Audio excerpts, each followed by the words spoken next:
Voilà donc le 16e cours sur le Shmirat Halashon.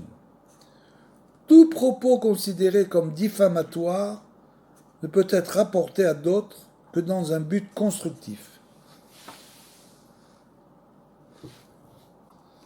Sous certaines conditions que nous verrons plus loin, on expliquera bien sûr par la suite qu'est-ce qui rentre dans la définition de propos diffamatoire.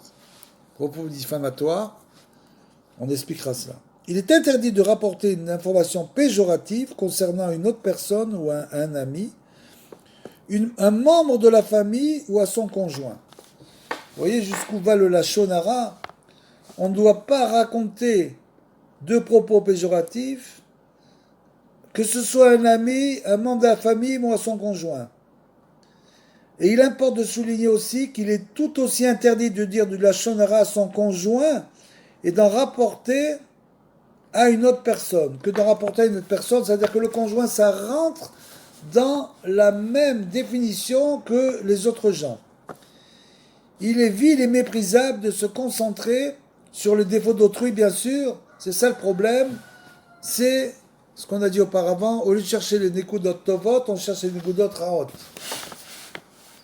Celui qui se garde du Lachon Hara mérite de profiter de la lumière cachée, comme c'est écrit de Or Haganouz. Or Haganouz, c'est la lumière cachée que Dieu a mise en côté pour les justes lors de la création, pour les temps futurs, c'est-à-dire aujourd'hui, on l'a expliqué bien sûr. Donc les justes possèdent cette lumière cachée, cet organus des grands sadikim. Et bien sûr, comme on l'a expliqué, quand on va prier sur les tombes des sadikim, on reçoit cette lumière cachée, cet organus, puisque les temps futurs c'est aujourd'hui. Et donc, par contre, ceux qui font du Lachon Hara ne peuvent pas profiter de cette lumière. Inversement, les sages disent à propos de la médisance, le pécheur reçoit sa punition dans ce monde, mais le capital, le châtiment principal, reste pour le monde futur, Dieu préserve. C'est l'inverse des misvot, c'est-à-dire que les svot, on reçoit les intérêts dans ce monde, misvot Torah, misvot Masim Tovim, on reçoit les intérêts dans ce monde, mais le capital gardé pour le monde futur. Par contre, le Lachon Hara, le pécheur, reçoit sa punition dans ce monde. Mais le capital, le châtiment principal, il est déjà puni, mais le châtiment principal reste pour le monde à venir. C'est pourquoi David dit, quel est l'homme qui désire la vie, garde ta langue du mal. L'homme s'élève au-dessus de toutes les autres créatures parce qu'il est doté d'une âme divine. Le juif est doté d'une âme Elokai Chacham, Chelek Elokai Mamash. C'est une parcelle de divinité.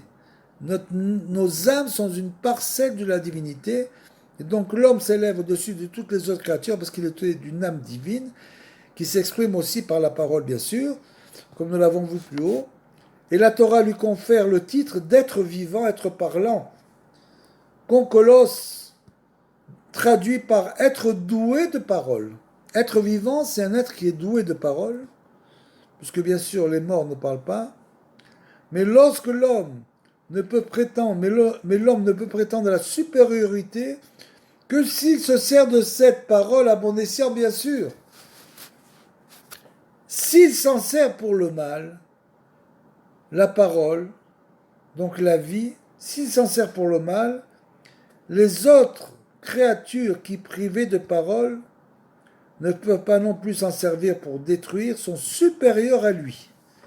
C'est-à-dire qu'il descend plus bas que l'animal. Pourquoi ? Parce que s'il se sert de la fonction pour laquelle il a été créé, être doué de parole, les autres créatures qui, elles, ne peuvent pas parler, et ne peuvent pas donc faire de Lachon Hara, du fait qu'elles ne peuvent pas parler justement, sont donc supérieures à lui. Et il descend comme ça plus bas que l'animal. C'est pourquoi le verset dit, qui est l'homme qui désire la vie? C'est cette vertu qui fait mériter le titre de Ish, d'homme. Pourquoi c'est marqué Mi-Aish? Quel est l'homme? Et le Ish, c'est celui justement qui maîtrise sa parole.